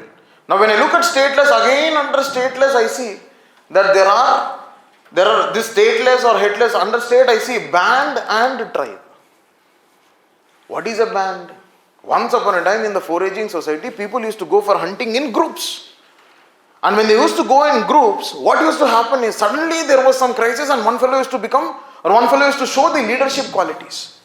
And that is what is called as situational leadership. That is what is called as situational leadership, and the band is known to have situational leadership. Because whole of your political anthropology is talking about what? Leadership, power, legitimacy, authority, institution. And that is what we are going to discuss there. And we'll see under brand, again under tribe, we have something called as kinship based and non-kinship based. And these dimensions we are going to discuss. And from there we will move towards discussion of power, authority and legitimacy. Power, authority and legitimacy. What do you understand by power? What do you understand by power? Now when you say something, the other person is supposed to do it. Power. But don't you think I can use my power in 2 ways? Legitimate, illegitimate. I can make you do those things by putting a gun on your head. I can make you do those things by standing on the stage. When I derive by standing on the stage, I call it as legitimate power. And legitimate power is nothing but authority. Authority. When I derive illegitimate power through force by putting a gun on you, is it legitimate? Is it valid? Is it rational? No. So that is what is the basic understanding that we would see. What are the different approaches we have for power? What is power, authority and legitimacy? Then social control. Now in social control we will see internalized, external systems, primary systems, secondary systems, organized systems, unorganized systems. Now one simple mechanism of social control I can tell you. Now when you were kids, you remember? You were kids. Yes? Now generally when a male candidate or a boy who is indisciplined and who keeps disturbing the class, what the teacher used to do? Make him sit between two female candidates. Common punishment. Yes, social control mechanism. To control this fellow, and that fellow used to sit. Right? I didn't have this opportunity. I am not co-ed. I was not co-ed. Boys' school. Where will I sit? Everywhere same thing.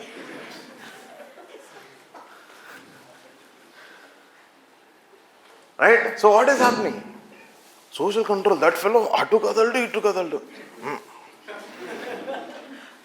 Are you understanding? Social control. One more social control is goda kurchi. Yes. And the worst social control mechanism was given by this fellow, PT sir. You should say, hey fellow, turn your hand. And English kuda atle untadi. Scratch untadi asalu. Turn your hand. Hey, turn your hand first. I talk, you talk, why you middle talk, re?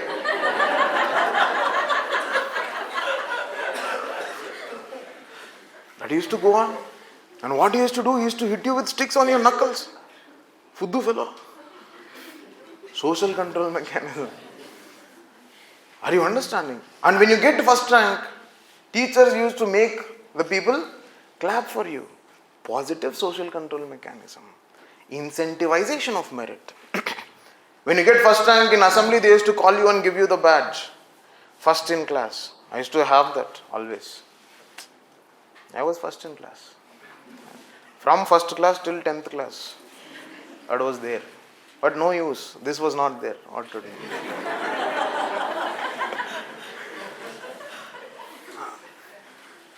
Just kidding. Right? Are you under social control mechanism? We'll discuss these different dimensions of social control mechanism when we are discussing about this. How is the society? You see military awards, gallantry awards. Those are what? Social control mechanism. Then, law and justice in primitive societies. Law and justice in primitive societies, that means how is law being delivered?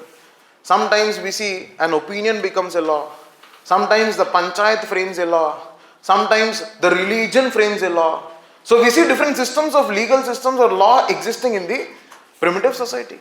Then we see justice. In justice, sometimes we see that there are different forms of evidences like divination, oath, ordeal. In one society, what do? That they keep a hot charcoal on your hand, and if the individual is able to bear the pain of the hot charcoal, he is innocent. If he is unable to bear the pain of the hot charcoal and he drops it, then he is the culprit. Right? In some society, they used to give the poisonous brew. And you drink that poisonous brew, if you are alive, you are innocent. If you die, you are the culprit. Primitive societies were like that. Because at that point of time, they didn't have the civil law and criminal law. For them, everything was on the basis of morality. Were they in the norms of the society or not? Did they behave in the forms of society or not? Till today we have Kaap Panchayats. Kaap Panchayats. Yes, Sangha Bahishkarana. What is that, my dear? It's a kind of law and justice that is seen in primitive societies. So that is what we will discuss. And we see Kaap Panchayat having a caste connotation when you see it in paper 2 to a larger extent. Right? So those things we'll discuss. And the next one, I think I just already gave you a perception about the religion. Right? Perception about religion, we'll discuss about the different approaches. We will discuss about what is sacred and profane. Now, आजकल क्या चल रहा है religion में we have something called as secularization of religion. Now, secularization of religion does not mean emergence of secular elements in religion. No. Immanuel Durkheim is one of the individuals who talks about religion. And when you look at secularization of religion, he states what? He states that the old religions are diminishing and the new religions are emerging. Football is a religion. Cricket is a religion in India. You look at that. People, when they brought the World Cup to India and when they were going on the roads of Mumbai, what was happening? It was a religion. Football is a religion in European Union. Some music band might be a religion. Aajkal Tauba Tauba, that chal rahe song.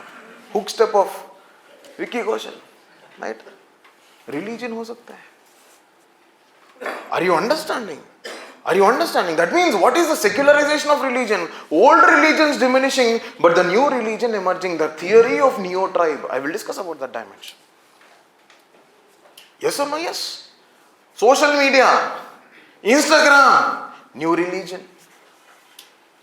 Who are the deities in this Instagram? Social influencers. వాళ్ళ నెత్తిన కొబ్బరికాయ కొట్టాలి వాళ్ళ ముందుగా కదా. Next, theories.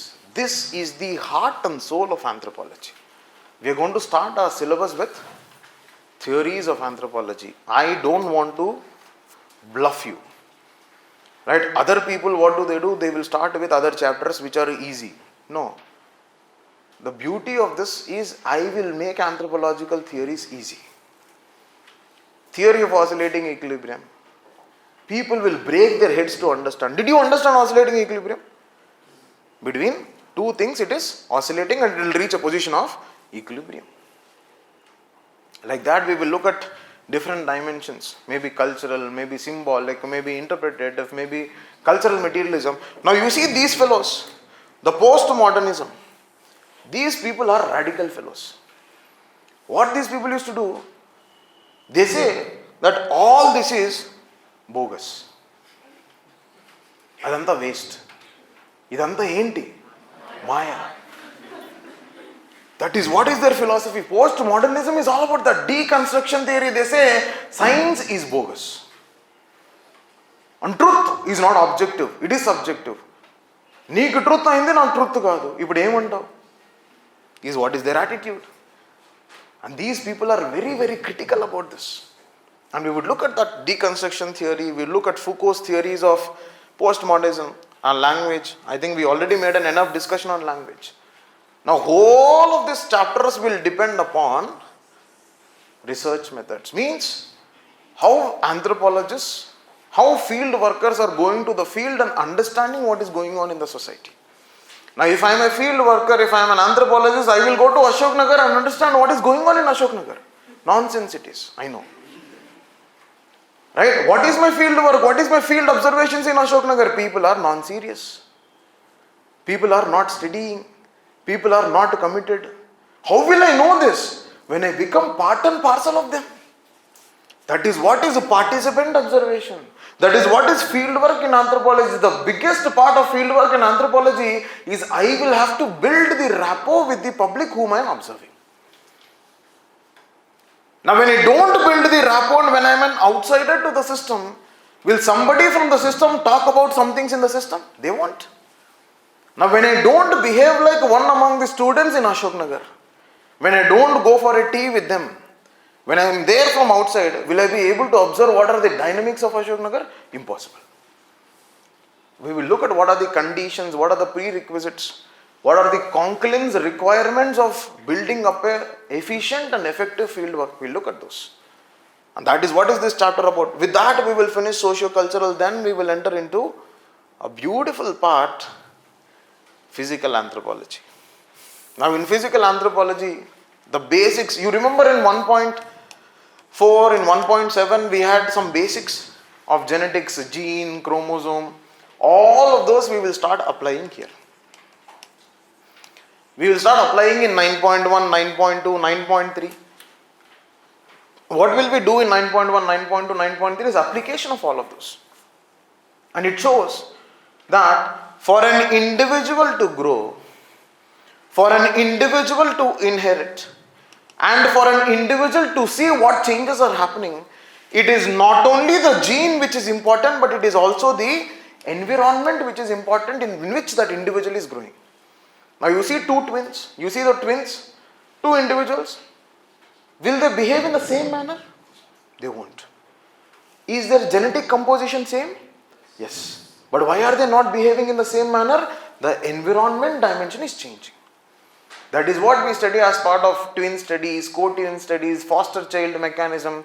And when I say that, what is the effect of environment with respect to the individual's behavior, individual's aspect? That is what I call it as the factor of heritability. Heritability. Now here what is happening? One simple thing. You see that a child who is born in the first pregnancy and a child who is born in the second pregnancy are not same. Are they? No. But the genetic base is very similar. Very similar. That means what is happening? It might be such that the intrauterine environment of the mother might be varying between first pregnancy and second pregnancy. That means the environment which is present in the mother's womb might be varying. The mental condition of the mother might be varying. The conditions in the environment where she is staying might be varying. You would have observed that as soon as the mother reaches the 5th month, she is sent to her home. Why? Because most of the times we see that is a mechanism which is seen to protect the fertility of the individual. In the in-laws house, we see in a patriarchal mindset, we see there is a lot of physical stress which is provided to the individual. There is a lot of psychological stress which is experienced. There is a lot of subjugation which is experienced. So in that context, what happens? All of these external things will fundamentally affect the growth of the baby in the womb. Will fundamentally affect the inheritability aspect of this baby in the womb. So in order to avoid the external stress, they send the individual to her own house, her parents' house. Are you understanding? Are you understanding? That means that is a dimension that is seen to understand the heritability factor of an individual. And that is what we will study in genetics, my dear. It is not core biology. Never core biology. Are you understanding? Right? Then from here we will slowly move to chromosomal abnormalities, which is every year definitely one question from 9.4 at any cost. Likh ke le lena. Go back and refer. Last year there was structural. Usse pehle numerical. Usse pehle Klein filter. Every year I will have one question from 9.4 without any doubt. Without any doubt. And I see there are different chromosomal abnormalities. Now do you remember we discussed about cell division? Mitosis, meiosis. Now an improper cell division will result in 9.4. Improper cell division will result in chromosomal abnormalities. Right? You would have seen these dimensions of transgender, right? Hermaphrodites, intersex. Now all these are fundamentally what? Chromosomal abnormalities. Some will have, how many chromosomes do we have? 23 pairs or 46? Some will have 45. That is Turner syndrome. Some will have 47. Klinefelter syndrome. Some will have 48. Some will have less. Some will have more. All this is what? Euploidy and aneuploidy. Probable. That is with respect to again chromosomal abnormalities. And when I see this inefficient cell division that is happening, is this biology? Not biology.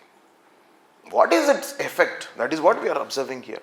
Then 9.5 race and racism. In race and racism we will discuss about what are the different races. How is their difference existing? What are the differences that are existing? What is the criteria? Morphological and non-morphological. Morphological means what? You see the hair, African hair, have you seen? Those dead logs. That will be different. The skin tone will be different. Right? The body structure will be different. The eye color will be different. Now when you look at mongoloids, what happens? Epicanthic fold. Epicanthic fold, you see these eyes are very, very small. Epicanthic fold, that is a characteristic feature of that particular race.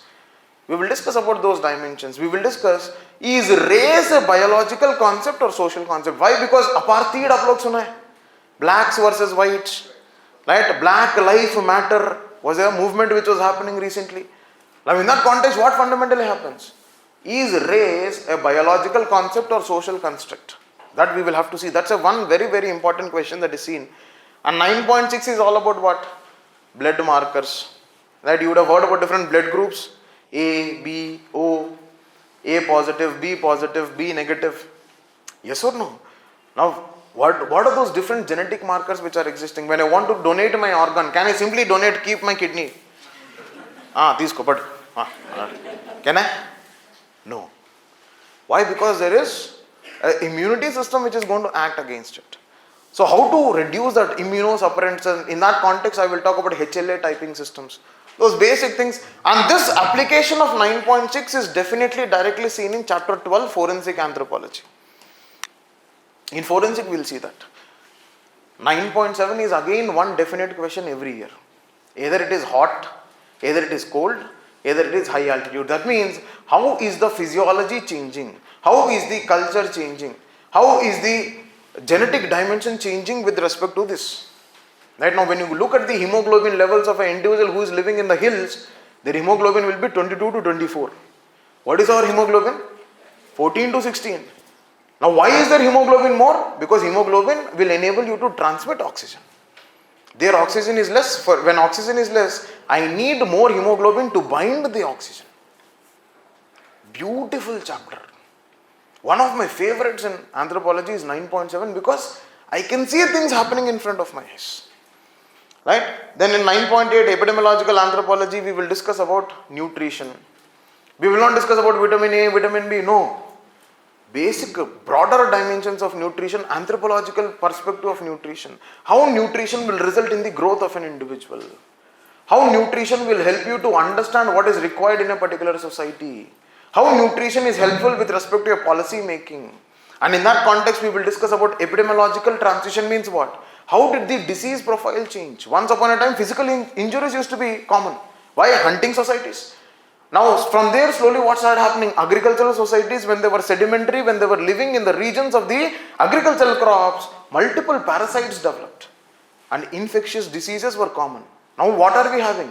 Non-infectious diseases or non-communicable diseases or lifestyle diseases is the order of the day. More than 66% of the Indian profile is NCDs, non-communicable diseases.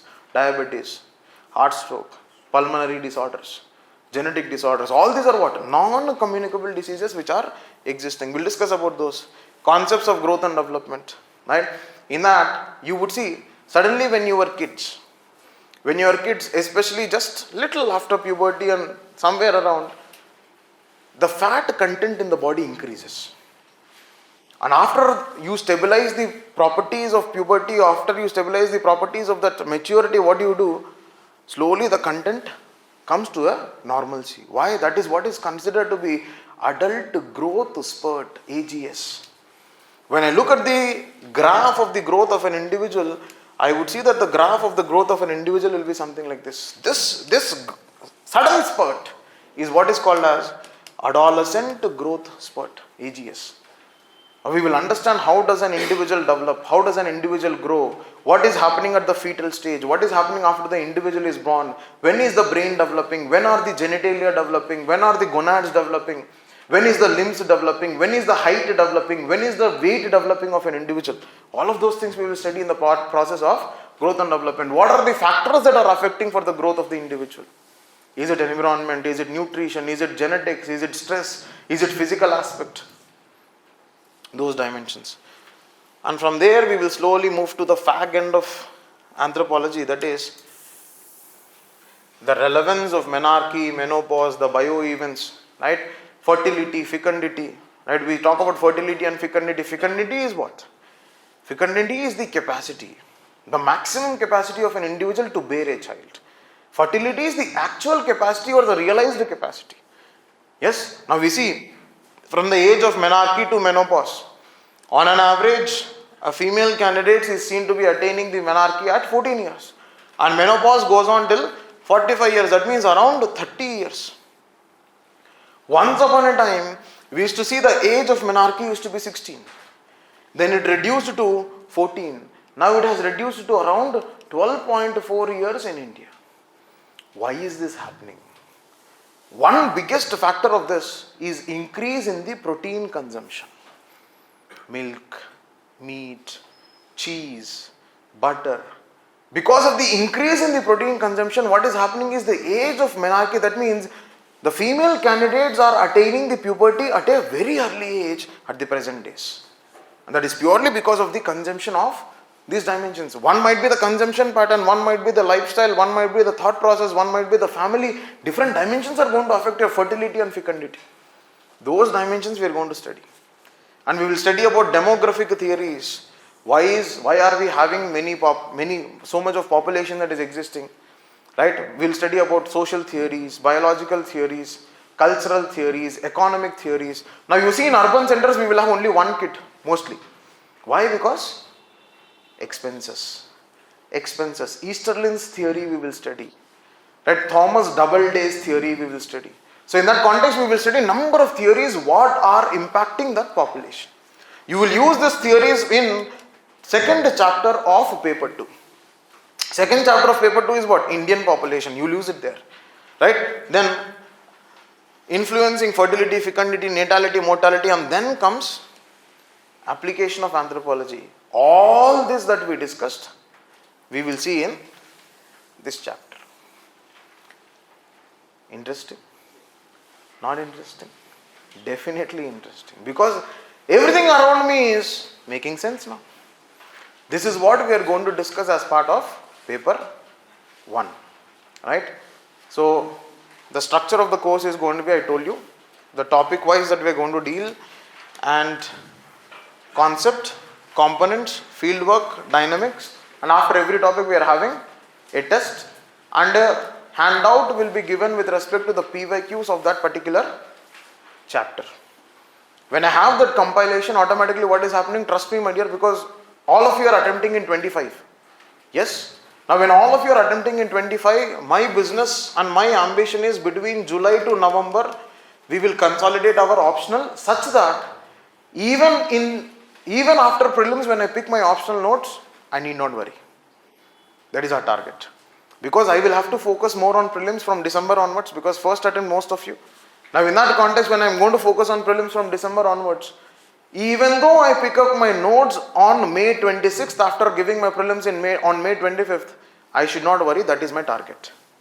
And that is how we are going to prepare our notes for anthropology.